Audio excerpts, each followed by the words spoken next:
Welcome back to Sunday Night Spookies, the podcast dedicated to exploring the mysterious and the spooky unknown. My name is Lex. And I'm Sarah. And this is episode 13, Paranormal Hoaxes. So recently we came across some information about ectoplasm and became weirdly enthralled by it. It's just kind of gross. So we were compelled to make an episode about paranormal hoaxes, including ectoplasm. Because whenever you see ectoplasm or hear about it, it's always like a medium in the 1800s that faked it. I have an episode about that today. Yeah, so we're going to talk about ectoplasm, but first, we're going to talk about some notable paranormal hoaxes. Yeah, in our research about ectoplasm, we also came across some rather interesting hoaxes. And we're like, why not include it? Let's just do it. Yeah, so our first story is about the Cottingley fairies. And the story begins right after World War I when a 10-year-old by the name of Frances Griffiths moved from South Africa to the English home of her aunt and uncle, Mr. and Mrs. Wright. We never learn the first name of Mr. Wright, so I will be referring to him as Mr. Wright. Well, can we give him a name? What do you want it to be? Something cool. So Frances and her cousin Elsie... Interesting. I know an Elsie. So Frances and her cousin Elsie were frequently found in the garden of the family's Cottingley village home. So Cottingley is a place. Okay. Not like a type of fairy. Okay. Just for the record. For the record. In July 1917, Frances and Elsie asked Mr. Wright if they could use his camera to capture photographs of the fairies that they were playing with in the garden. He laughed, but he humored the girls and showed them how to use his camera. An hour later... I feel like in 1917, you're letting little girls use your, expensive $500 camera. You got some balls, man. Whatever, they're 10. They can hold, So an hour later, the girls returned. They're giddy because their efforts were successful, and they were very excited that they caught fairies on camera. When Mr. Wright developed the film later in the evening, he did in fact see a fairy posing with Frances. Posing? Posing. He assumed that it was a trick, and he asked his daughter Elsie why there appeared to be bits of paper in the photo. Okay. Quote, bits of paper. Oh, this looks like a fairy. Why is there bits of paper? How do you make bits of paper look like a fairy? Or maybe he was. That's a great question. Yeah, she never answered the question. Of course not. A month later, the girls took a picture of Elsie with a gnome posing with her. A gnome? Mm-hmm. Her father treated the images as a joke, put them away, didn't believe in them anyway. Whatever. They're just messing around. But Elsie's mother, Polly, did not want to discredit the photos right off the bat, and she had an interest in the paranormal and supernatural. So in 1919, she went to a lecture about spiritualism, which was really popular around that time. And she showed the photo to the speaker of the lecture and asked if they might be true after all. So the speaker contacted Edward Gardner, who was a leader of the Theosophical movement, and he in turn asked Howard Snelling, a photographer, to examine the photos. Snelling declared that the photos were, quote, genuine, unfaked photographs of single exposure, open-air work, show movement in all the fairy figures, and there's no trace whatsoever of studio work involving card or paper models, dark backgrounds, painted figures, etc. Unquote. He could tell all that just by looking at it. Apparently. All right, Snelling. He's an expert. Especially for those, you have to develop them because they're old photos. You had to go into a dark room and do all this stuff with them, and how would you be able to tell if they weren't tampered with? Right. Come on, man. He's an expert, man. I don't know. Once they received the stamp of approval, the fairy images were circulated throughout the British spiritualist community. They soon came to the attention of Sir Arthur Conan Doyle. And if you don't know, he's the author of the Sherlock Holmes Hey, he's stories. In one of my stories. Oh, because all of the people are in all the stories. Yeah, Harry Houdini and Coyle are very prevalent in spiritualism movement and attacking people. As an avid believer in spiritualism, Doyle became attached to the photos because he was convinced that they were photographic proof of the existence of supernatural fairy beings. So, he urged the girls to take 3 more photos of the fairies in August of 1920. So this is a couple years later from the original photos. Yeah. Doyle wrote an article in the December 1920 issue of the Strand magazine, and he was arguing the authenticity of the 5 photos. Because of this, the spiritualist community and skeptics came forward and it basically came a giant controversy over whether or not they were real. Fairy war zone. Basically, there was a lot of questions involved. So have I. Many questions. So one of the big questions was, why was Frances not looking at the fairies that were in the photo with her? And the girls explained that away by saying that they were so used to them that they just didn't pay them any attention. Yeah. I feel like if I find some fairies, I'm going to be obsessed with them and I'm going to like degrade mentally trying to get a hold of these things. Right. Right. Like if you find fairies, who's just going to be like, yeah, it's so, like, unless you've been living with them for years and years, right? 10-year-old girls who found fairies are not going to leave that alone. Right. Another question is, there's in the fourth photo, why the fairy is dressed in the latest French fashions. Oh. They thought that was a little bit interesting, to say the least. In another one of the pictures, Elsie's hand looks bizarrely elongated, and it does. It looks very weird. But they attributed that to camera slant. Yes. Another question is, why does the fairy in one of the photographs not have wings? Isn't that kind of like a trademark of fairies? Or why do the rest of them have wings but not? And then one doesn't. This one does not. I'd say, I don't know what a fairy looks like. It could be whatever it wants to be, I guess. Mm-hmm. But if all the other pictures have wings on them, why is this one different? Why? Unless it was the gnome picture. Right. But right. So, despite the discrepancies, people still believed in the photographs, especially after the end of World War I, when everyone in Britain had emotional bruises and after all of the bloodshed. You know what? A lot of these stories happen after World War I. People are grasping at straws for something happy. Yeah. And that's kind of what I read, was that people needed to reaffirm their belief of goodness and innocence. Mm-hmm. I get that. So, they believed in it. However, it's all a big fat lie. The whole thing. Okay, so just for reference, I just pulled up these pictures because I have not seen them yet. Mm-hmm. Who in the right mind would think these are real? Listen. People grasping at straws. Wow, they look like a little girl got a hold of a picture of herself and put dollar store stickers on them. Mm-hmm. For real. Yep. It's all a lie. It was debunked in 1978 by a man named James Randi. It took that long to debunk them? Yeah. Oh my gosh. Yep. James Randi pointed out that the fairies in the photos had a shocking resemblance to the fairies in the children's book Princess Mary's Gift Book. Wow. Which was published in 1915, a mere 2 years before the girls took the first photograph. So the timing is How coincidental. It's very opportune timing. In 1981, Elsie Wright confessed to Joe Cooper, who worked for the Unexplained magazine, that they were just paper cutouts. She sketched the fairies using the Princess Mary's Gift Book as inspiration. And the paper cutouts were held together by pins, hat pins. And you can see one of the hat pins in the photo. Ooh, which photo? The one with the gnome. But, you can? Yes, but Doyle thought that it was the creature's belly button. What? Yeah, and that they kind of went on a tangent explaining that he thought like he went on this like whole other thought process from there. He's like, it's a belly button, so these creatures are birthed and eat the way that humans do. It was like a whole tangent that he went on, but that's it. It's not true. Totally debunked. Only like 60 years later they finally debunked it. These people are nuts. It's wild. We'll post the pictures on Instagram too, so you can so you can see them in all of their glory. I mean, they're like cool photos. Do you see where her hand is elongated? It's like ridiculous. She's like sitting on the hill or something. Yeah, that's a gross hand. It's wild.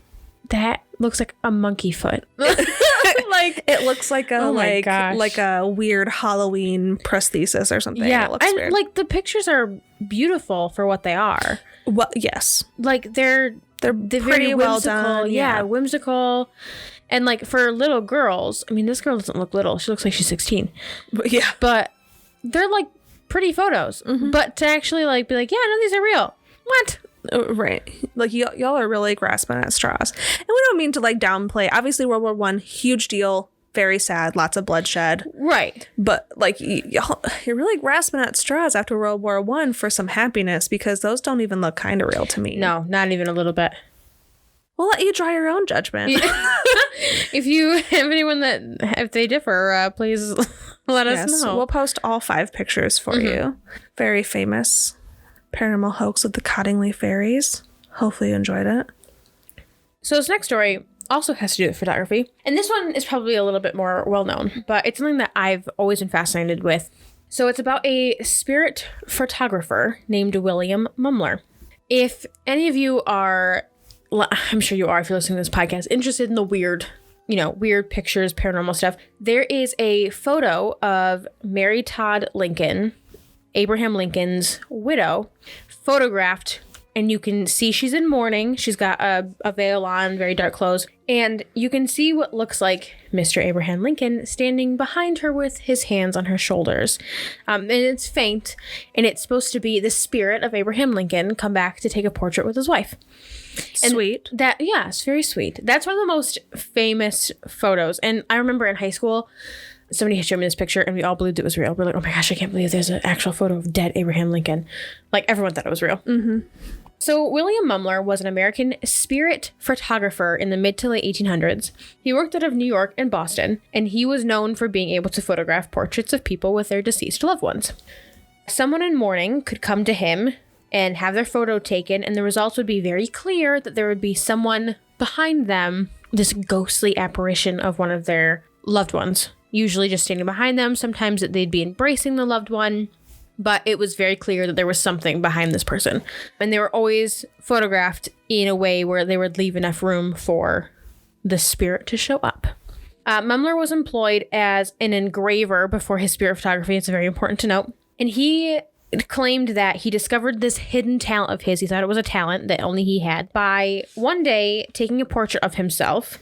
And as soon as he developed a photo, he saw someone behind him in the photo, and he found that it was his deceased cousin that had been dead for a long time afterwards. So, as I said, he worked as a jewelry engraver in Boston before this photo. And as soon as he took this photo, he said that he completely left his job and embraced this wonderful talent of being able to photograph the dead. It's also important to note that I cannot find this original self-portrait. I've looked, maybe it exists. Maybe I don't know where I'm looking for old spirit photography. But just doing the research that I normally do for all of this stuff, I couldn't find the original photograph of William Mumler with his dead cousin, like the first photo that started it all. Convenient. Very convenient. His spirit photography became extremely widespread. And he just blew up. And then very soon after he started, he ended up moving to New York to get more clients because there was people that was traveling to come get their photos taken by him. As soon as he got to New York, a lot of photography experts started to hone in on him and analyze his work.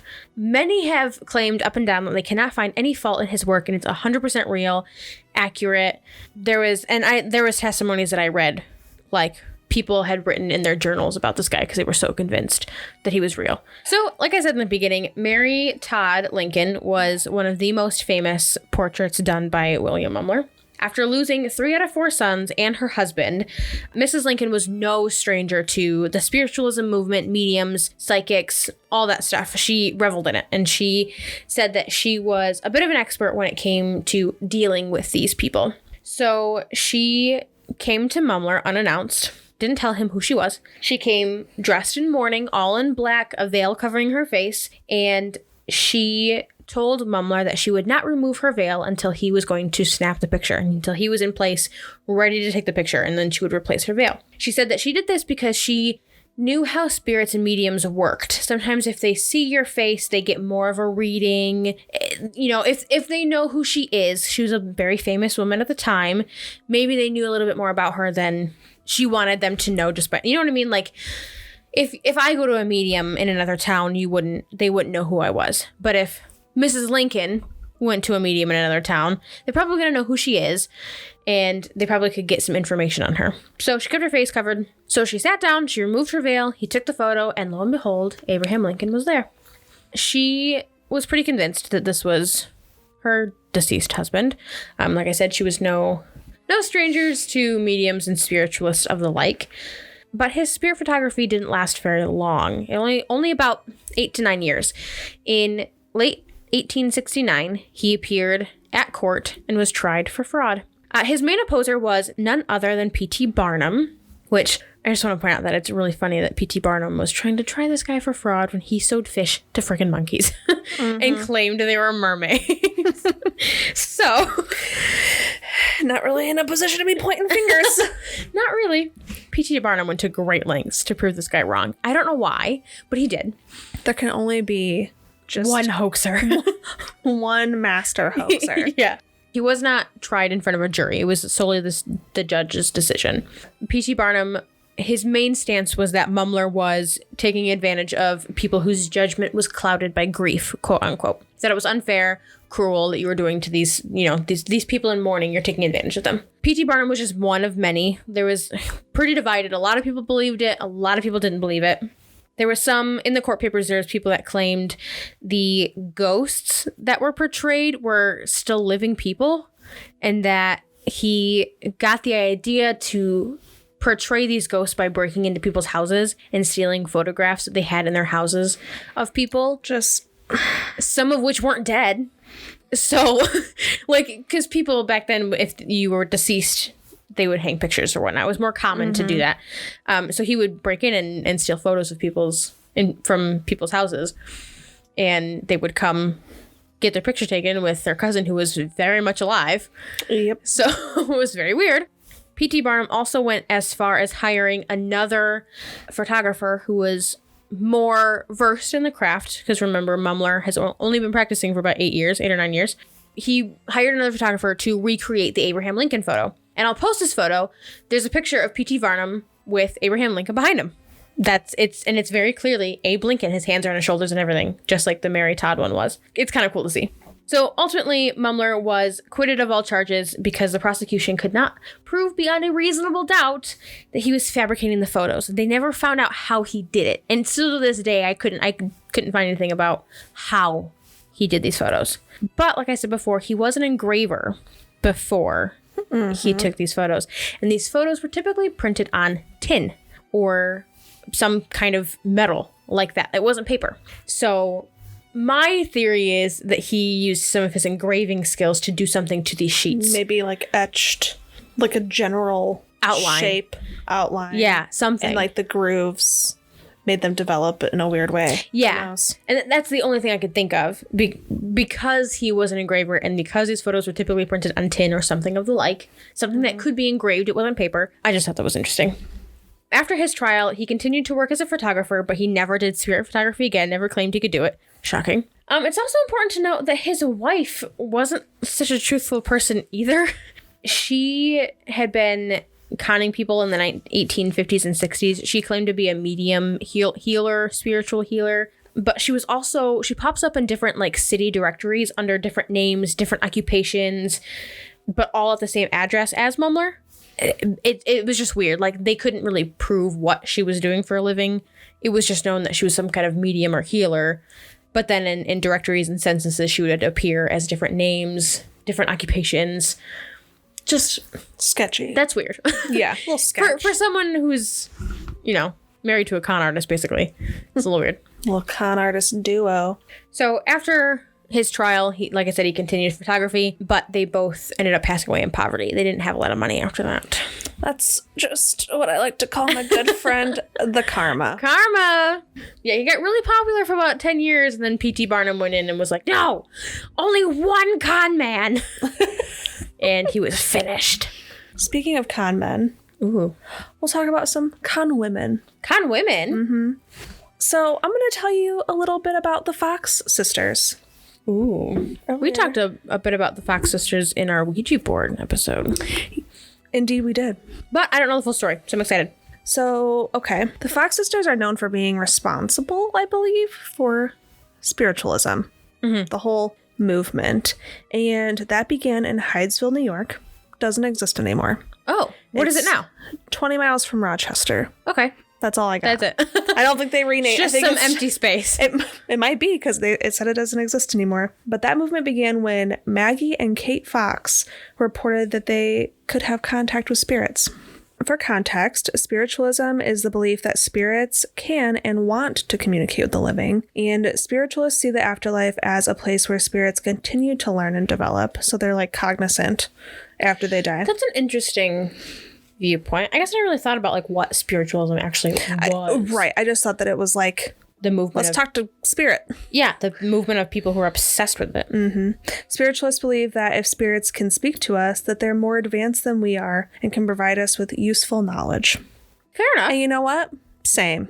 Yeah, I mean, if you find a way to communicate in the afterlife, you gotta know something I don't. Right. I mean, for real though. For one, I'm not dead. For so two, maybe that's just like knowledge you get upon being deceased. Oh, you're dead? Here, you have now received the knowledge of infinite knowledge. Communication between realms.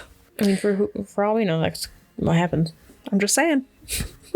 Anything's I'm just gonna possible. go with the belief that I get infinite knowledge when I die. Yeah, same. So, like I said, the Fox sisters got really famous just for telling people that they could communicate with spirit. In 1848, the city of Geneva heard about them, and they wrote an article in the paper about them. Now, were they claiming to be mediums or just people who... Yes, mediums. Okay. Claiming to be mediums. And so I want to say a quick paraphrase of the article, but it's not very quick, but it is a paraphrase of the article. This was posted in the Daily Gazette in Geneva, New York. The excitement in reference to the mysterious knocking in a house at Hydesville still continues, astonishing the multitude. The multitude? Mm-hmm. That's a fun way to say many.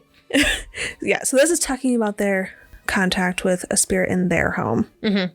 A pamphlet has been published containing a great number of certificates from individuals who have heard the mysterious knocking and have propounded to his ghostship a variety of questions, all of which have been answered by raps or knocking. Ghost ship. Ghost ship. His ghost ship. Is that a title I can claim? Apparently. I'm now your lady ghost ship. The occupant of the house is named John D. Fox, so that's their dad. And himself and his wife both make a certificate in regard to the mysterious thumping. They first heard the noise about the 30th of March, and that it has continued. The ghost not only answers all questions put to it, but readily gives the age of each child in the family and of others in the neighborhood. But the, quote, spirit's, unquote, history of its own affairs is altogether the most marvelous. The most marvelous. Mm-hmm. It states that the body it once inhabited was that of a peddler, that it was 31 years of age and was murdered about 4 years since by the then occupant of the house, that the first letter of its given name was C and that of its surname B. So it won't tell you it doesn't ever say its full name? We determine its real name. Oh, okay. Eventually, okay. The manner in which these questions are said to be asked and answered is this. For instance, when they wish to ascertain the first letter of its name, the questioner goes through the pamphlet, and when the right letter is called, it raps. Or knocks. Okay. It was asked who committed the murder, and each individual was named who had occupied the house. No knocking was heard until the name of a very respectable man, now residing at Lyons in Wayne County, was called, when it made 3 knocks. So many are the absurd stories about the matter that the man in Lyons has felt constrained to procure a certificate of good character and respectability, signed by some 40 or 50 of his former neighbors. This dude is out here getting people to sign a petition about his good character because he was accused by a ghost. But because a ghost happened to make a knock on the sound of his name. Yes. Individuals who have resided in the Fox house previous to the present occupants, the Foxes, now come forward and certify that they too heard these same mysterious noises when they occupied the premises. The spirit says that it shall keep up the rapping until its remains are discovered. Okay. So, from the knocking, the rapping, all that, the peddler's name supposedly is Charles B. Rosna. Charles B. Rosna. Yep, that doesn't seem like a very common name, so should be able to find. We're assuming that comes from his ghost ship himself. So that's the peddler's name, but no such person existed. Okay. In 1904, they did find some bones in the cellar of the house, and they're like... Of the Foxes' house? Yes, of the Hydesville house that belonged to the Foxes. So, holy crap, man. Yeah. But here's the thing. They were animal bones. Oh. That they planted there, probably. I imagine so. The Fox sisters are having their extravagant conversation with many a ghost ship. And so they're just the talk of the town. Now, do they communicate with other spirits, or is it just this one guy? Others. Okay. Yes. So Kate, 12, and Maggie, 15. They're very young. Very young. I don't know why I thought they were in their 20s or 30s. That's what I thought too. Now that you mention it, I just thought they were older. Nope. Like adults. So they're a sensation. Word of mouth had them traveling all over to perform seances. It's how they earned their living because people used their mediumship as entertainment or even as a serious tool. Yeah, all the stuff that I read, a lot of people would just like, that's what these like housewives would do on a Friday night. It's like, let's go to a seance. Yeah, let's mess with some spiritual stuff. That sounds like a really bad idea, but whatever. Let's go to a seance. Nothing else to do back then. They routinely put on seances for the biggest names of the day. Newspaper editor Horace Greeley. I don't know who he is, but he is very popular during that time. A poet named William Cullen Bryant. And the ever-popular P.T. Barnum. Of course. He's everywhere. Why is he everywhere? Well, I guess they were in New York, and he was in New York for the William Mumler story. Still, for a man who sewed monkeys to fish, I feel like you're out here calling people out when you really don't have ground to stand on. Right. So, after a few years of this, the Gazette, that we heard about prior, kind of took a skeptic's view of spiritualism.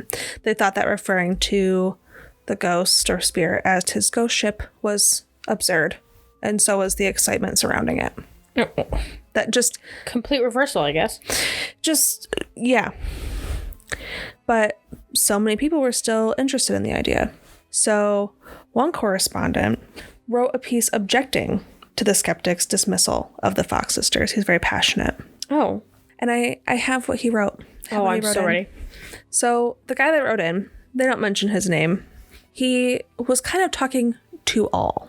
He mentions Rochester a couple of times. I think he's got kind of an agenda for those that don't believe, just in general. So he says, I observe in the Rochester Advertiser 2 articles, one signed CD and the other EF, in relation to those mysterious sounds heard in that city.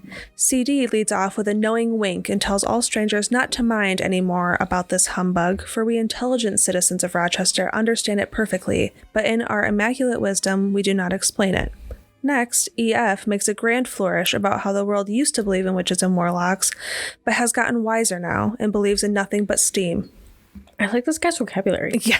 He comes to the conclusion that the Fox sisters' seances are humbug because the spirit constantly calls for dresses, shoes, and all sorts of goodly apparel for the girls.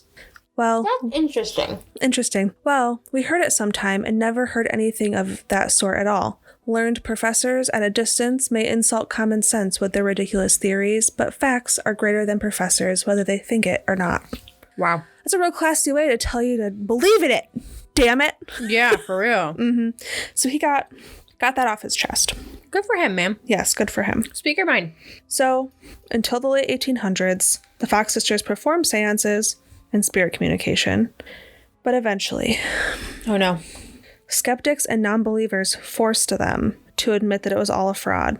The main skeptic was Harry Houdini. Ooh, wow. A magician, if you don't know. You don't know who Harry Houdini is, man.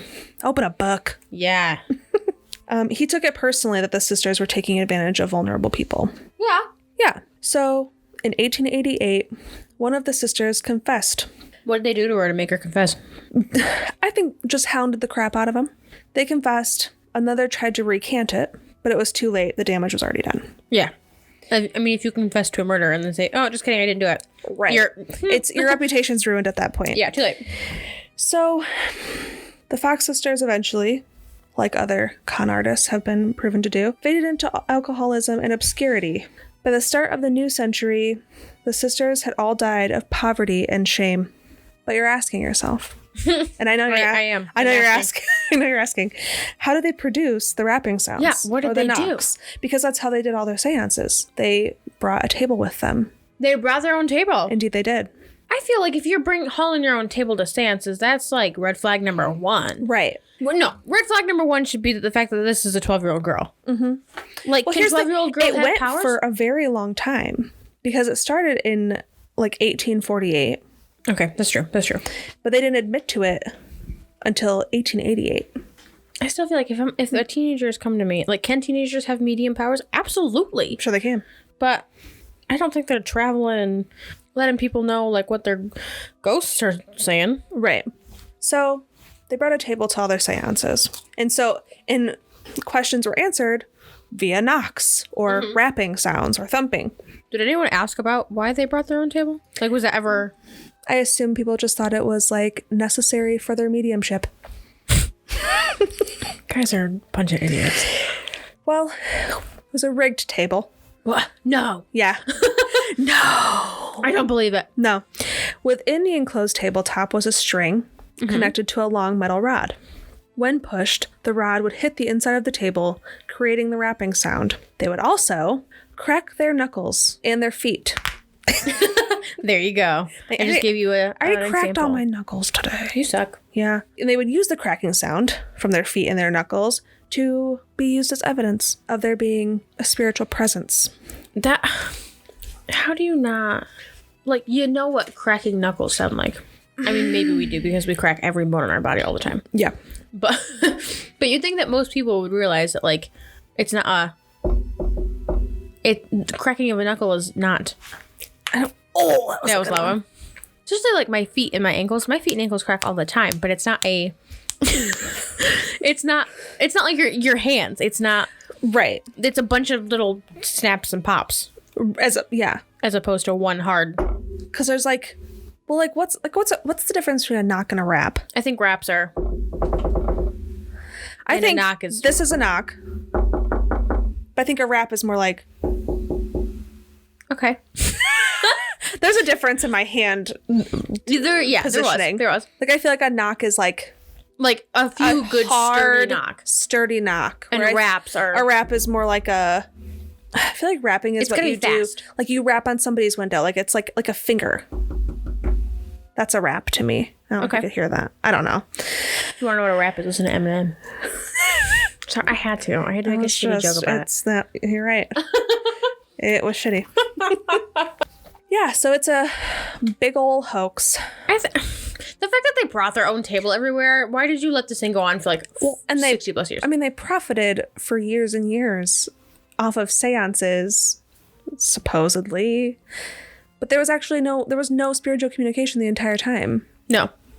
It's just... They must have been really good at coming up with answers on the fly. Yeah. They planted bones. They were really desperate for basement. And they made it, but then eventually, when they got called out, they turned to alcoholism and succumbed to their guilt. What a way to go. So we're going to finish up with a lot of information about ectoplasm. A viscous goo that exudes mediums. Mm-hmm. Have fun taking that picture out of your brain. For real, it's a mess. It gets really graphic too coming up here. Really? I picked the non-graphic story. Well, okay. So ectoplasm is a supernatural viscous... Ugh, I hate the word viscous for the record. It's like Listen, right up... It's like 11 p.m. and we're recording this. It's right up there with moist. It's a bad word. Okay. It's a naughty word. Gross. It's a supernatural viscous substance that is supposed to exude from the body of a medium during a spiritualistic trance and forms the material for the manifestation of spirits. So basically, it's a physical apparition of a spirit. Used from or made from goo with like your body. Yeah. Because you have plasm in you. I donate it twice a week. It's like plasmified energy, you would call it. That's what I would call it, yeah. So the material excreted is a gauze-like substance that escapes from the medium's orifices. And that means all of the orifices. And I'm not going to just like... I'm not going to say it, but... all of them, okay? It's said that the spiritual entities will drape the substance over their non-physical body, enabling them to interact with the physical universe. It's such a weird... There's a lot of mental images that you're going to have to really work through. Push past, guys. It's such a weird concept because When I think of ectoplasm, I think of just this weird cloud-like goo that just floats. Similar to that in The Haunting of Connecticut. Yeah. Movie. But this article, or the information that you have found, makes me think that the medium exudes the goo. And then instead of The spirit manipulates the goo. For what though? Like if you have enough energy to manipulate the goo, don't you have enough energy to like move this cup? You see what I'm saying? Like if it's got enough energy to like drape this substance on itself. That's true. It's very weird to me. Yeah. We're very fascinated by this grossness. I mean, ectoplasm's disgusting, right? When you really think about it and you learn about it, it's gross. But like the thought process and like the mechanics behind and some people ectoplasm is interesting. Have like studied it. Like some people actually believe that it's a thing that can happen. Which I'm like on the fence about, because like it hasn't really, I don't think it's been like ruled out. I think it's just one of those things that they consider to be not possible, but also can't see the face that she just made. It was great. I agree with that. And especially because all the stories and like the pictures of ectoplasm we have all been fake. Or people claim that they're real, but you can definitely tell it's fake. Right. I want it to happen for real. Like, yeah, I want to see it. I want to see the goo. Okay. So some accounts claim that ectoplasm starts out as a clear and almost invisible substance that darkens and becomes visible as the psychic energy becomes stronger. In extreme cases, the ectoplasm is said to have a very strong odor. Gross. Yep. Viscous and smelly. That's like something you gotta go to the doctor for. Yeah. Oh, yeah. It's time to visit a physician. A psychical researcher. And, you know, a fun fact, never knew that psychical was a word. I like it. Psychical. Sounds like bicycle. So it's like a researcher of all that is psychic is what I'm assuming. That's really fun. His name is Gustav Gelly, and he defined ectoplasm as being, quote, very variable in appearance, being vaporous, sometimes a plastic paste, sometimes a bundle of fine threads or a membrane with swellings or fringes, or a fine fabric-like tissue. What? I'm so confused by this. Like, I think this is why we wanted to do an episode about it, because it's just so flippin' weird. Like, how? What? Yeah. I don't get it. That's why I want to see the goo. Like, can you exude ectoplasm? Message me. We want to know. We want to talk. Yeah, I want to see. We want a Zoom call with you immediately. Please exude the ectoplasm now.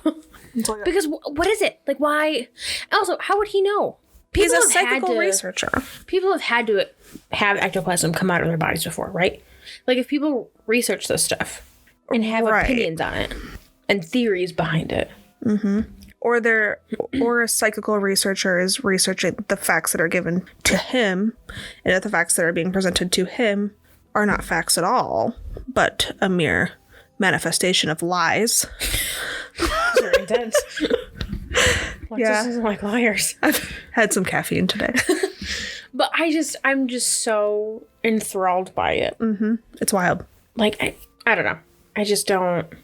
I've never heard of it not being, like, fake. Like, all of the stories. Like, I have a story. I always thought it was real. I've always wanted to believe it was real, but everything I know about it, or everything that I've ever seen, has been fake. It's always some, like, theatrical representation. Speaking of theatrical, Mrs. Helen Duncan, who's very theatrical. Also, I just want to point out that there was when I looked up mediums who had ectoplasm, exude ectoplasm. I don't know what the right term or verb is. What's the verbiage? Yeah. Mediums who exude. Okay. Expel. Well, when I looked at mediums who expel ectoplasm, the number one woman that popped up was Ava Carrier. It's a French last name. I have no idea. We're not pursuing. I'm really bad at French.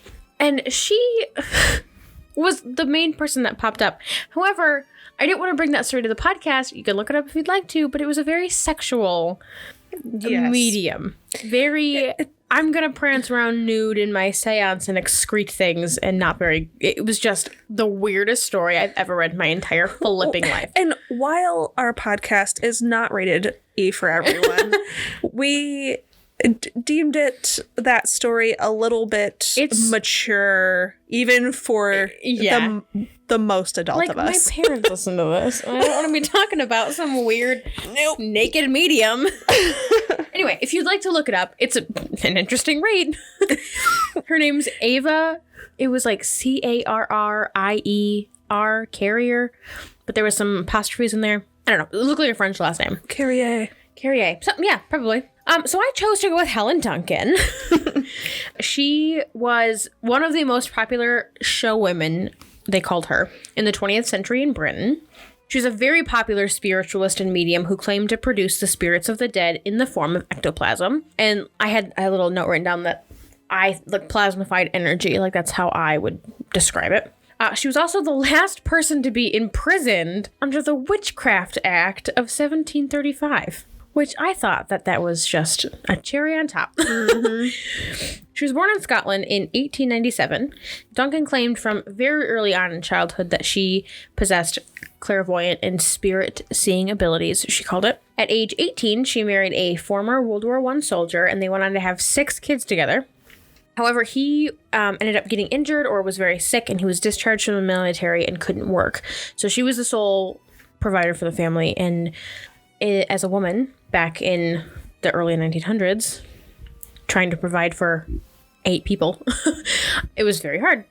So she was encouraged by her husband to start holding seances for profit. She was said to be aided by her spirit guides, quote unquote. One of them was Albert, a very grim Scottish immigrant to Australia. That's what it was described as. Very interesting. As well as Peggy, a little girl who liked to swing from the curtain rods during seances. Yikes. I am assuming these are like ghosts that she portrays. You got they're some spirit guides. You got some iron curtain rods. Because it's taking a steel beam for me to hang from it. I need a reinforced steel beam, please. Her popularity grew very quickly, and by the 1930s, she was traveling all over Britain to hold these seances. Again, post-World War I, everyone was grasping at straws, as you said, to connect with loved ones, find out, I need proof that there's an afterlife. Everyone was very sad and wanting to talk to ghosts. Duncan's seances were more exciting than most. Not only were people able to talk with their loved ones, but they could see them again as well. Oh, that's like one step further than the Fox sisters. Yeah, she was said to produce forms or spirits who would then take on physical human forms where you could see your loved ones again. Mm-hmm. As well as ectoplasm. She emitted ectoplasm as well as claiming to be able to produce these physical forms of these spirits that could communicate with their loved ones, move around, whatever. It's kind of important to add that ectoplasm could only be experienced in the dark because people had thought that the light would make it disappear. It was harder to see in the light, whatever. Yeah, they said that it would disintegrate if any harsh light came up on it. So all of our seances were in extremely dim lit areas. Convenient. Many times people that would attend seances could only see or clearly see the ectoplasm with flash photography. However, Helen Duncan didn't allow flash photography in any of her seances. Also very convenient. Mm-hmm. In 1928, photographer Harvey Metcalf attended one of Duncan's seances and took flash photography of all of her spirits, all the figures that she was able to produce. And it was revealed that these spirits weren't really spirits, and they were made with things such as paper mache masks on sticks with sheets over them, rubber gloves attached to the end of the sheets, just bad Halloween costumes, basically. Mm-hmm. Homemade Halloween costumes. So then the famous ghost hunter of the time, Harry Prince, did a full-on investigation of Duncan, even going to as far as putting her into a very controlled room where he controlled absolutely everything to have a control for his experiment, very controlled seance. He even tried to take x-rays of her to prove that she didn't ingest anything non-food-like, because it was a very speculated fact that Helen Duncan was a master regurgitator. And that sounds disgusting. Because it is. It is. If you ever have seen a freak show. Every time I look in the mirror. Same, girl. For me, I'm sure I'm just gonna laugh at this, but when I was younger, the freak show of Venice Beach, I was obsessed with a guy named Morg on there. I even named my lizard after him when I was 16. Loved this dude. He was a sword swallower.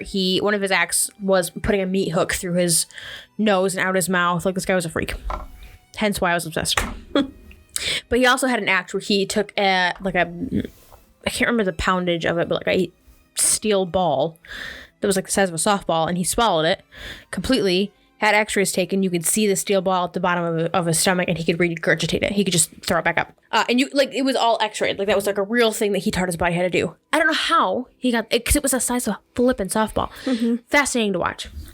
But that's what people thought she was doing. She was swallowing random crap. I just want to interject really quick.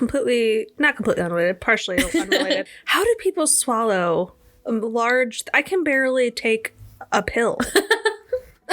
Without choking. I take like 8 pills at a time, man. Like vitamins, I every time I choke every time. Sorry, I have a whole host of vitamins I take. I have like 8 or 9 of them. I just down the hatch, all in one go. But I can't swallow like a 4-pound steel ball, if that's what you're referring to. I don't know how does your esophagus open large enough? And Morg was he was so skinny, like you could see the ball going down his throat. It was so gross. That makes my stomach hurt. I'm gonna have to show you a video after. No thanks. Anyway, so she was a regurgitator. And during this very controlled experiment, it was found that her ectoplasm was just wads of gauze held together with paper and egg whites, like whisked egg whites. She would like mix this together and swallow it and then regurgitate it. Flippin' grody. It was gross. So gross. Ew. Mm-hmm. I'm thoroughly repulsed. So she had many of these strict controlled investigations because she was so desperate to prove that she was real thing. On one of these controlled investigations by Prince, when it was time to reveal, like, I think this was like the last one, it was time to reveal all the evidence against her. Like, no, man, you're a fraud. Mm-hmm. She was sitting in a chair and they were about to like show her all this stuff or talk to her about something, whatever. And she freaked out, jumped up, like punched and kicked and scratched and abused all these men that were there that were investigating her, and ran screaming out into the street, followed by her husband. And she never came back to get another investigation. You know, that sounds like an innocent person. You know what? Yeah. Let's give her the benefit of the doubt. Oh, yeah. She's stressed. Yeah, she can't perform under pressure. She had errands to run. Yeah. In 1933, she was tried for fraud after a member of her audience at a seance lunged at one of her spirits that she was producing. And there's a picture. I'm going to try to post it on Instagram if I can find it again. But she would perform her seances in a stool away from everybody else with a curtain. Like, they had like almost like a hula hoop that had a shower curtain hung to it. So she was encased in this, like, you know, circular space, and like you can see part of you could see how she would hide a stick with a sheet on it. You know what I mean? Mm-hmm. Like, she was very, I'm away from anybody, I'm hidden in my sheet. So she definitely could fake some crap. Mm-hmm. But he lunged at one of the spirits and it was fake. It was one of the sheets on sticks. And he reported it to the police, and she was ordered to pay £10 at the sheriff's office for being a fraud. It's a fat bill. That's a very large bill. But that didn't stop her. She continued doing seances. She continued being a fraud. Her real problems began in 1941 during a seance where she claimed to be speaking with a dead sailor. A lot of people were claiming to speak to dead sailors and soldiers and people of World War I because it was a loss and people wanted to speak to their loved ones. So that was something that a lot of these fake mediums preyed on. However, in 1941, that was when British was now involved in World War II. And she had claimed to be speaking with a sailor who was on the battleship HMS Barham. The dead sailor revealed that the ship had recently been sunk and over 18 men had lost their lives when the ship was hit by a torpedo from a German U-boat. Very specific. Mm-hmm. That wasn't a lie. I think it was like just 2 days before, that ship sunk by a German torpedo. That was the thing that happened. And it hadn't been released to the public yet because they were still trying to uncover the 800 men in the ship. So the police were notified, And funnily enough, she wasn't arrested until they raided one of her seances in 1944. It took them 3 years to arrest her for this. And the initial charge was changed a few times to kind of fit something to like hold her. Like they needed to charge her with something that would allow them to hold her. She ended up being formally charged with fraudulent spiritual activity, a real thing, under the Witchcraft Act of 1735. And she was sentenced to 9 months in prison and serving only 6. They let her out on good behavior. So, what does good behavior entail? If you like really didn't do like anything like inherently like, I mean, it's like morally wrong, but like criminally, I thought it was really interesting. She didn't talk to spirits for 6 months. Let's let her out. Maybe that's what she had to do. I just think it was interesting that she had to have some. Well, for her to know. Either connection or mediumship power or ability to know that this had happened, because it hadn't been that's what the police arrested her, because it was classified military information up until they released it. I don't know. Unless she like had an informant or something. Right. Which I imagine is like relatively unlikely. Yeah. Especially at the time, like sensitive information like that probably shouldn't be like released. And the fact that it was like her formal charge was written as fraudulent spiritual activity under the Witchcraft Act. I thought it was because I don't think they ever found out how she got the information. I think that they had to charge her with the Witchcraft Act because they couldn't find an informant. They had to punish somebody. Yeah, and it would be a totally different charge if she had an informant. Despite being ordered to stop fraudulent seances, she continued, and she was arrested again in November in 1956. But I guess she was sick or not doing well because they let her home. She was under like a house arrest, but she died in the next 5 weeks after her arrest. So she kept conning to the end. What a role model. For her 6 kids. So that's it. That's what we've got for you. We've shared our paranormal hoax stories and our in-depth information about ectoplasm. There's so much more to read about ectoplasm. People have so many opinions, and it's such an interesting topic that we had to do an episode about it, even if it was just like a random here's ectoplasm and hoaxes. Right. It was a fun one to research. Yeah. And if you have any paranormal hoaxes that you really want us to research, we're down to because there could be multiple parts of this. There's a million paranormal hoaxes, even like recent paranormal hoaxes. Right. So let us know if you have anything like that. You can reach out to us on our social media. We're on Instagram at Sunday Night Spookies, on Twitter at Sunday Spookies, and on Facebook at the Sunday Night Spookies Podcast. We also have a few links in our description box. One is for Buzzsprout. This is the hosting website that we use to host our podcast, manage our money, manage our stats, all of the all-encompassing things that come in the podcast. It's an amazing website. We love it. Super cheap for all that you get with it. And you can use it. It's an affiliate link, so we do get a small kickback if you decide to use it. But you can also just look up Buzzsprout if you want to not use our link. That's totally fine. We also have a Instacart link down there, another affiliate link. I hate grocery shopping. I say it in every episode. I hate grocery shopping. I hate people. So I hate crowds of people. So I order my groceries almost every single week with Instacart. I love Instacart. And if you use this link, you can get your groceries in as little as an hour and free delivery on orders over $35. We also have our spirit box and our EMF detector. Those are like our 2 favorite pieces of equipment that we use. Every single investigation never fails. And those are linked on Amazon. Those are also affiliate links. Again, all these things, all these goods and services are available without using our links. If you don't want us to get kickback from that, that's totally fine. We appreciate you listening. That's more than enough for us. There's also a support the show link in the box. Running a paranormal podcast is a little bit pricey. Going to all the locations we want to go to, saving up for new equipment, travel expenses. So for 2 college girls, things can get a little bit difficult sometimes. So if you're feeling rather generous and you'd like to throw a donation our way, all the donations we receive go right back into this podcast, right back into the equipment for the podcast, the content for the podcast. So it's there if you'd like it. No pressure, obviously. But thanks for listening. We appreciate everything. We hope you enjoyed this episode of Sunday Night Spookies. Join us next week for our episode about haunted dolls. New episodes are released every Sunday evening. Thank you so much for listening, and as always, stay spooky.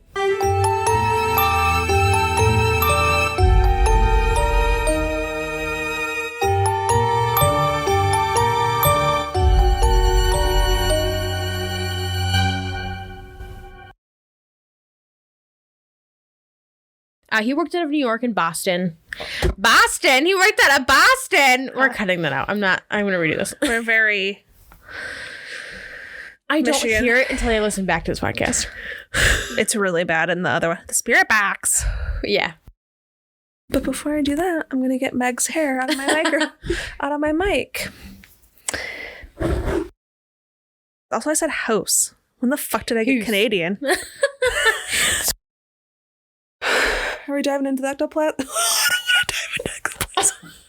Are we diving into the ectoplasm? Please no. Please stand by. Lex is going to dive into some ectoplasm. Oh, gross. That should be right before we start ectoplasm. I'm going to dive into the ectoplasm.